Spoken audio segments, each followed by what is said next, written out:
गौरी पुत्र गणेश भगवान जी की जय। बोलिए श्री लक्ष्मी नरसिंह भगवान की जय। बोलिए भक्त प्रहलाद की जय। प्रिय भक्तजनों, आज श्री नरसिंह चतुर्दशी का महान पर्व है। आज ही के दिन भगवान श्री हरि विष्णु जी ने आधा नर और आधा सिंह का अवतार लिया था और अपने भक्त प्रहलाद के प्राणों की रक्षा की थी। इस रूप को ही नरसिंह अवतार के रूप में जाना जाता है। मान्यता है कि नरसिंह भगवान विपत्ति के समय अपने भक्तों की रक्षा करते हैं।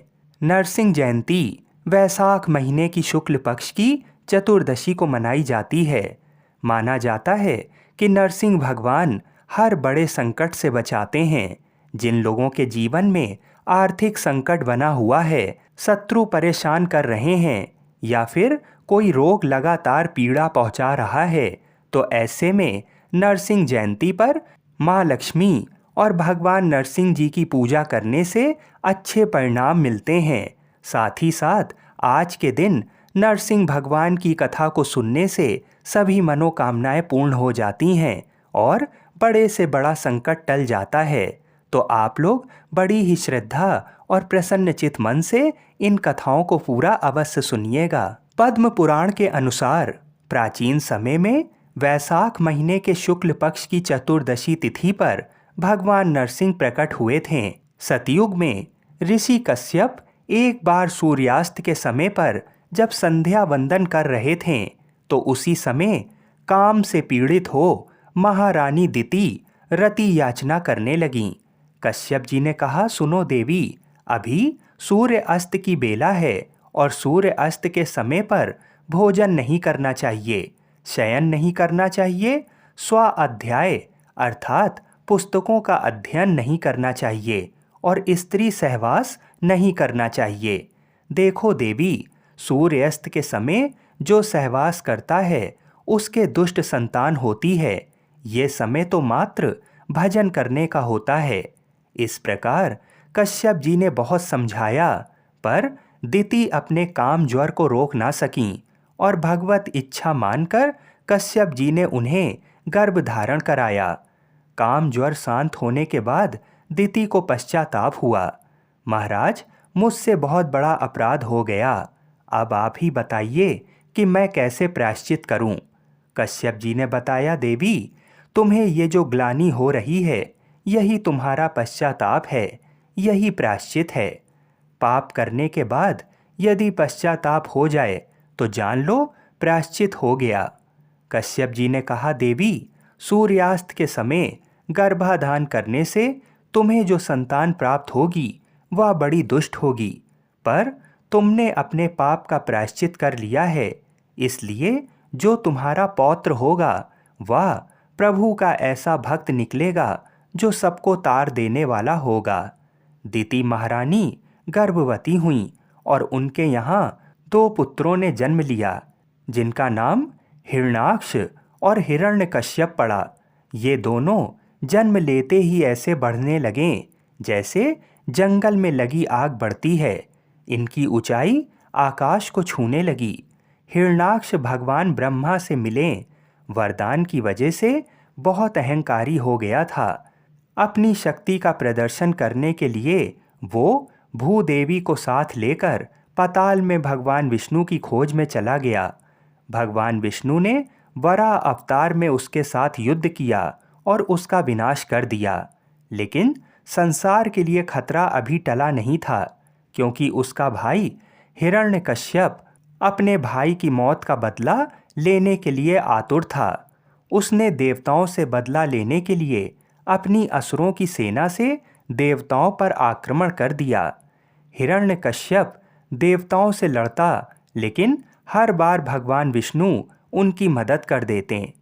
हिरण्यकश्यप ने सोचा, अगर मुझे विष्णु जी को हराना है तो मुझे अपनी रक्षा के लिए एक वरदान की आवश्यकता है, क्योंकि मैं जब भी देवताओं और मनुष्यों पर आक्रमण करता हूँ, विष्णु मेरी सारी योजना तबाह कर देता है।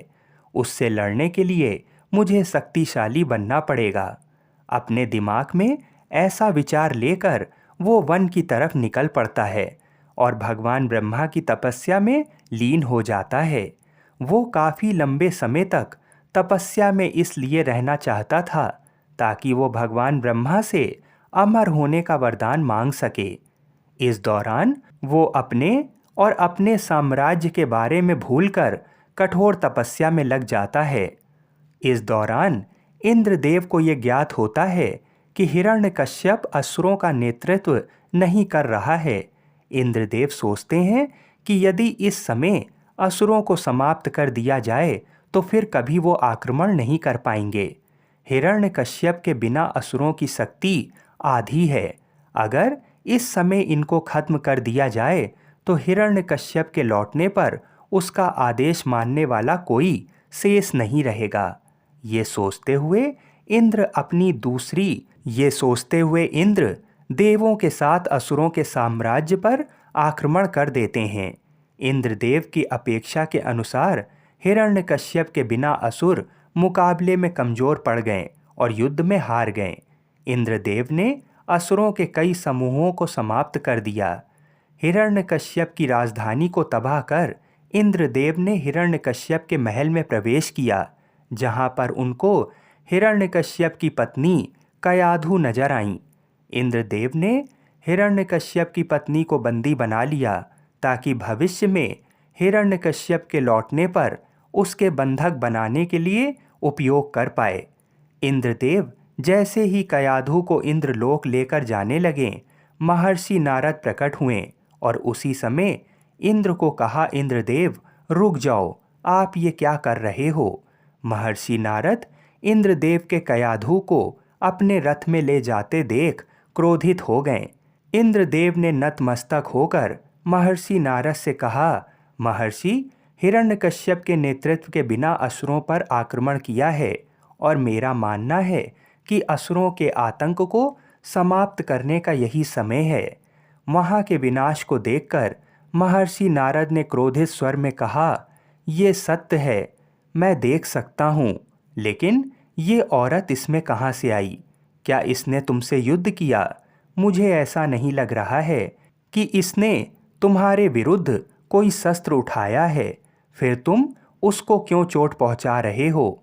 इंद्रदेव ने महर्षि नारद की तरफ देखते हुए जवाब दिया कि वो उसके शत्रु हिरण्यकश्यप की पत्नी है, जिसे वो बंदी बनाकर ले जा रहा है, ताकि हिरण्यकश्यप कभी आक्रमण करे तो वो उसका उपयोग कर सके।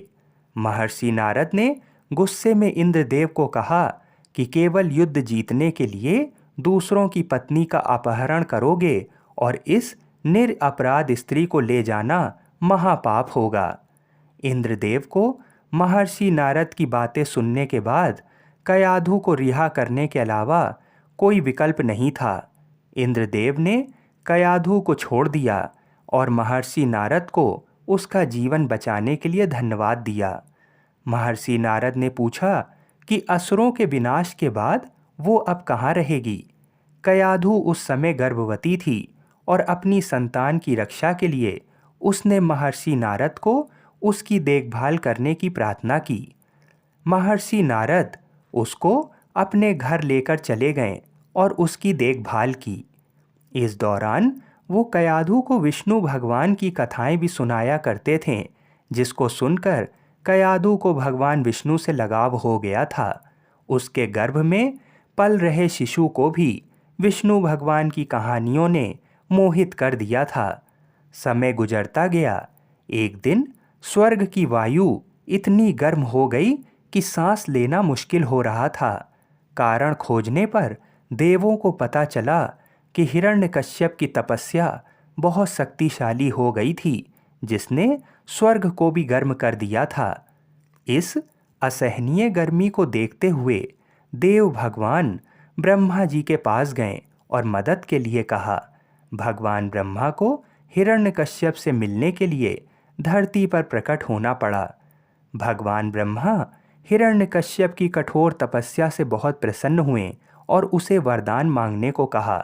हिरण्यकश्यप ने नतमस्तक होकर कहा, भगवान मुझे अमर बना दो। भगवान ब्रह्मा ने अपना सिर हिलाते हुए कहा, पुत्र जिनका जन्म हुआ है उनकी मृत्यु तो निश्चित है।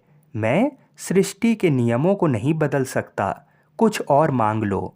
हिरण्यकश्यप अब सोच में पड़ गया, क्योंकि जिस वरदान के लिए उसने तपस्या की वो प्रभु ने देने से मना कर दिया। हिरण्यकश्यप अब विचार करने लगा कि अगर वो असंभव शर्तों पर मृत्यु का वरदान मांगे तो उसकी साधना सफल हो सकती है।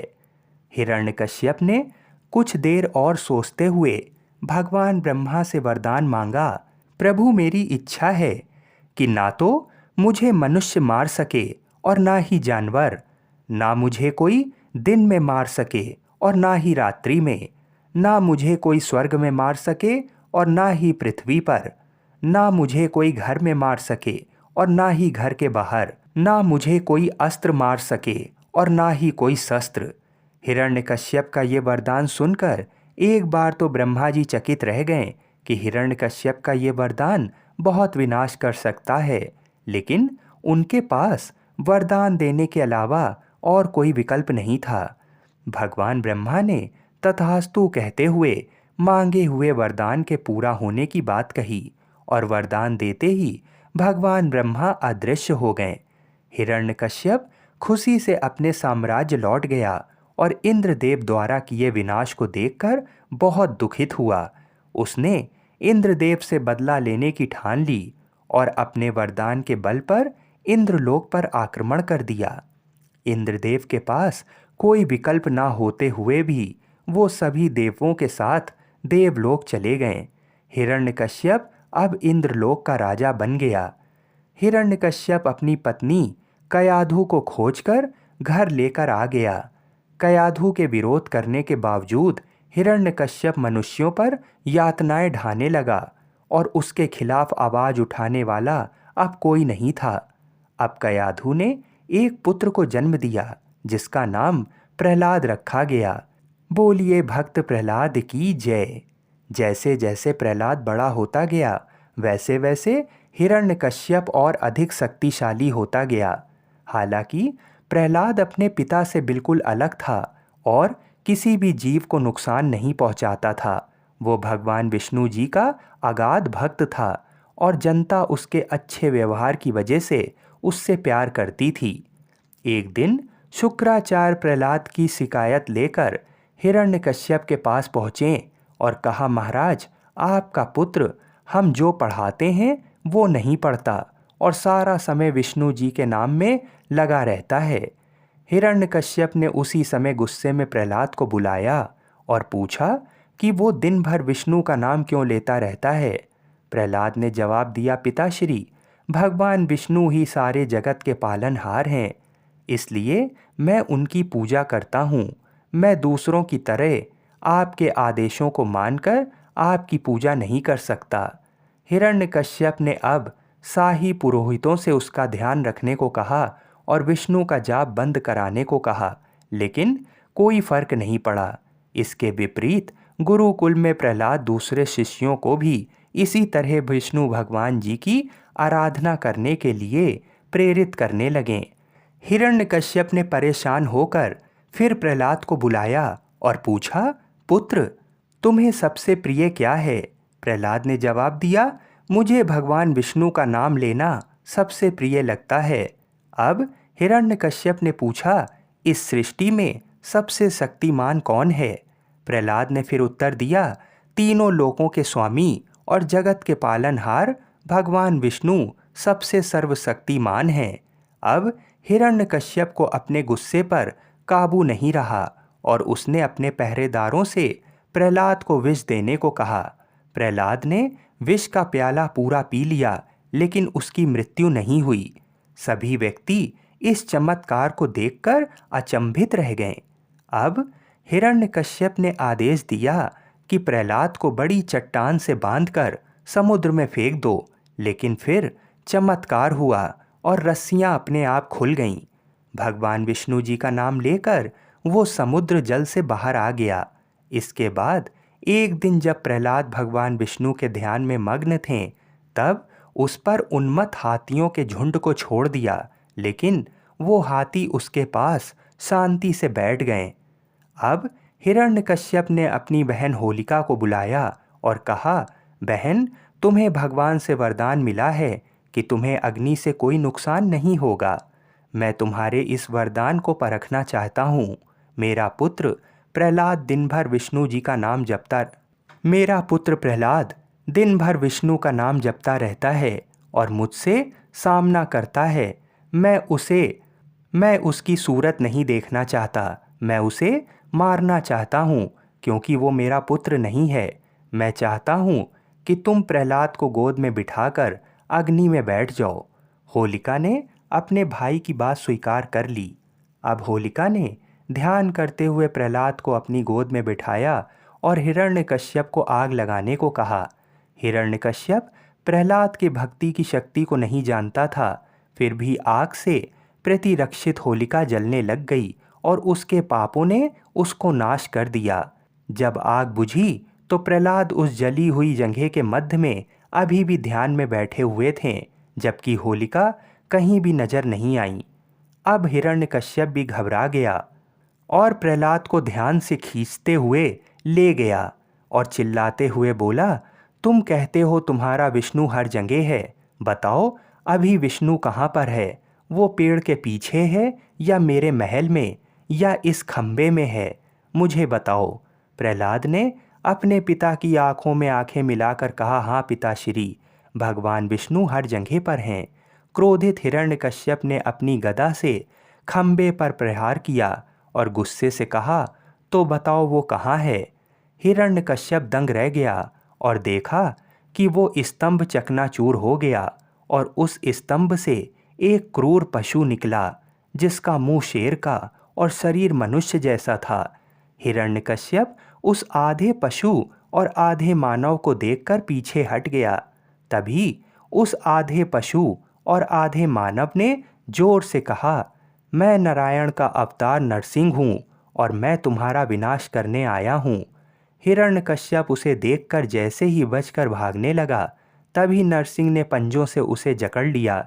हिरण्यकश्यप ने अपने आप को छुड़ाने की बहुत कोशिश की, लेकिन वो नाकाम रहा। अब हिरण्यकश्यप को घसीटते हुए दरवाजे की चौखट तक ले गए, जो ना घर में था और ना घर के बाहर, और उसे अपनी गोद में बिठा दिया, जो ना आकाश में था और ना ही धरती पर। और सांझ के समय, जो ना दिन थी ना रात, हिरण्यकश्यप को अपने पंजों, जो ना अस्त्र थे ना शस्त्र, अपने पंजों से ही उसका वध कर दिया। हिरण्यकश्यप का वध करने के बाद दहाड़ते हुए नरसिंह सिंहासन पर बैठ गए। सारे असुर ऐसे क्रूर पशु को देखकर भागने लगे और देवताओं की भी नरसिंह के पास जाने की हिम्मत नहीं हुई।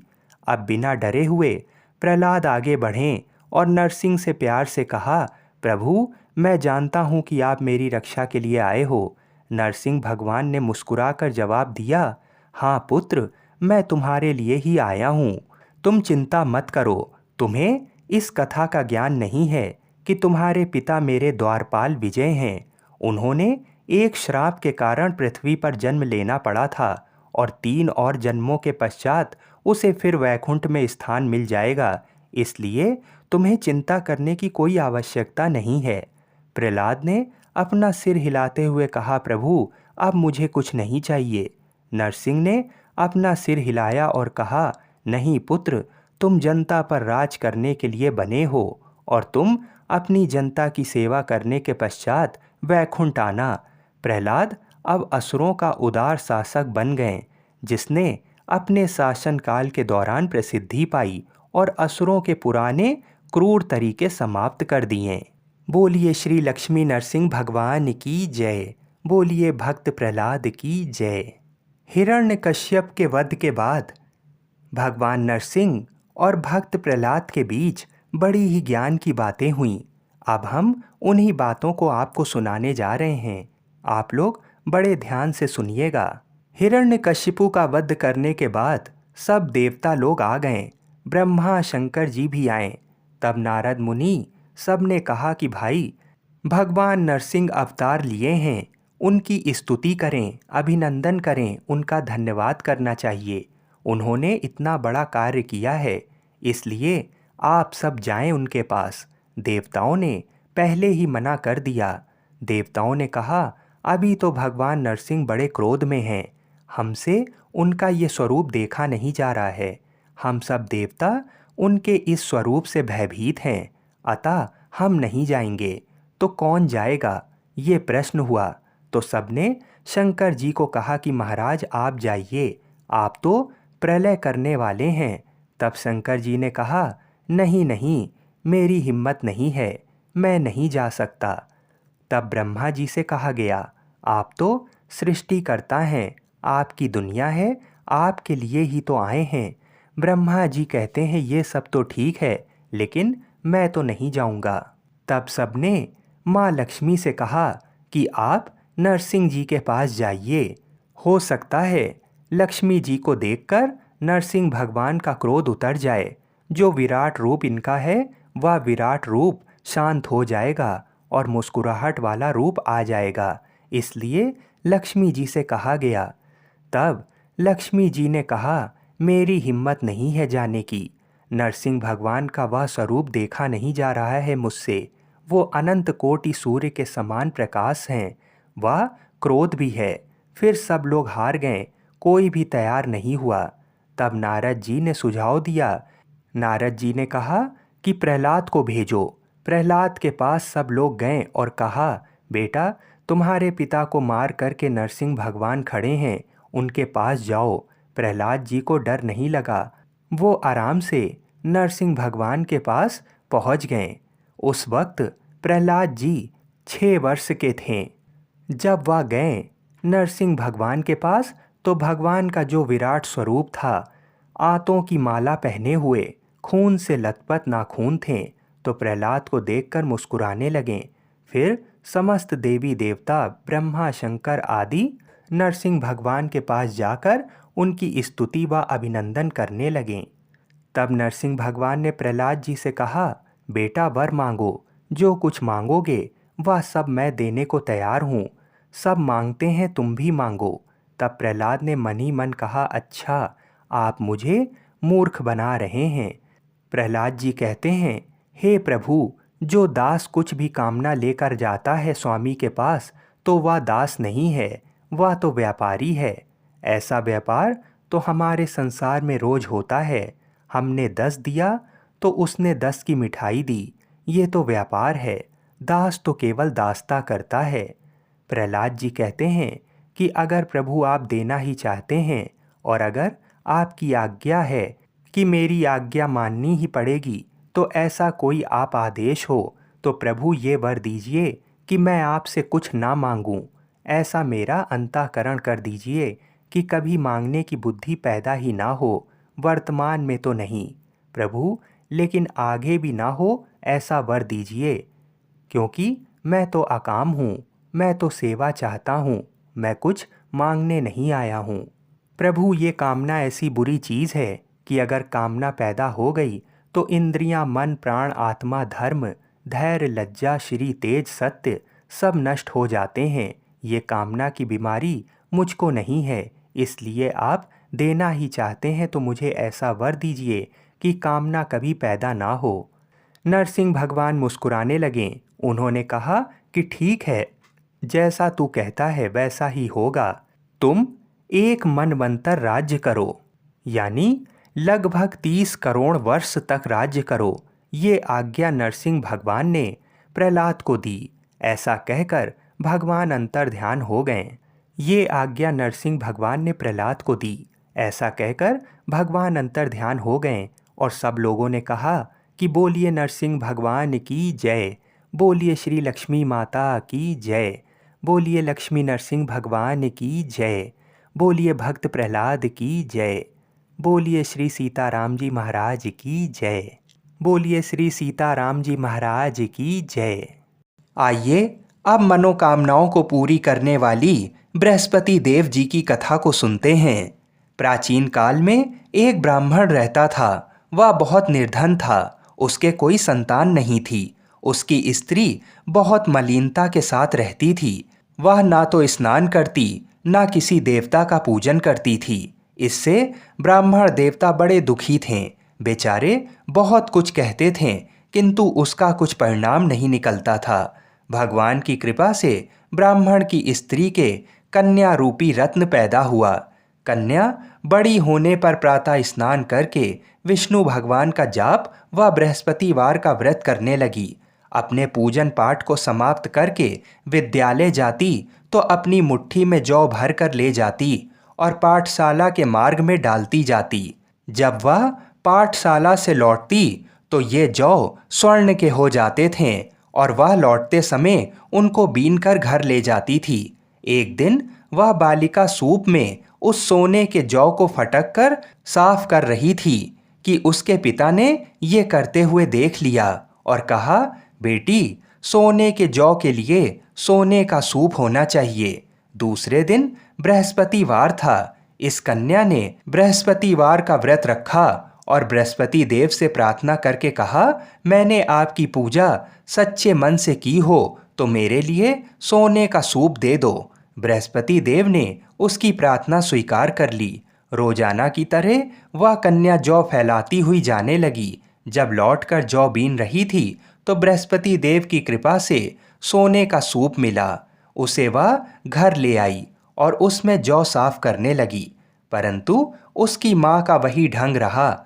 एक दिन की बात है, वह कन्या सोने के सूप में जौ साफ कर रही थी। उस समय उस शहर का राजपुत्र वहां से होकर निकला। इस कन्या के रूप और कार्य को देखकर मोहित हो गया तथा अपने घर आकर भोजन तथा जल त्याग कर उदास होकर लेट गया। राजा को इस बात का पता लगा तो अपने प्रधानमंत्री के साथ उसके पास गए और बोले, हे बेटा, तुम्हें किस बात का कष्ट है? किसी ने अपमान किया है अथवा और कारण हो सो कहो, मैं वही कार्य करूँगा जिससे तुम्हें प्रसन्नता हो। अपने पिता की राजकुमार ने बातें सुनी तो वह बोला, मुझे आपकी कृपा से किसी बात का दुख और कष्ट नहीं है। किसी ने मेरा अपमान नहीं किया है, परंतु मैं उस लड़की से विवाह करना चाहता हूँ जो सोने के सूप में जौ साफ कर रही थी। ये सुनकर राजा आश्चर्य में पड़ गए और बोले, बेटा, इस तरह की कन्या का पता तुम ही लगाओ, मैं उसके साथ तुम्हारा विवाह अवश्य ही करवा दूंगा। राजकुमार ने उस लड़की के घर का पता बतलाया। तब मंत्री उस लड़की के घर गए और ब्राह्मण देवता को सभी हाल बताया। ब्राह्मण देवता राजकुमार के साथ अपनी कन्या का विवाह करने के लिए तैयार हो गए तथा विधि विधान के अनुसार ब्राह्मण की कन्या का विवाह राजकुमार के साथ हो गया। कन्या के घर से जाते ही पहले की भांति उस ब्राह्मण देवता के घर में गरीबी का निवास हो गया। अब भोजन के लिए भी अन्न बड़ी मुश्किल से मिलता था। एक दिन दुखी होकर ब्राह्मण देवता अपनी पुत्री के पास गए। तब बेटी ने पिता की दुखी अवस्था को देखा और अपनी माँ का हाल पूछा। तब ब्राह्मण ने पूरा हाल बता दिया। कन्या ने बहुत सा धन देकर अपने पिता को अपने घर से विदा कर दिया।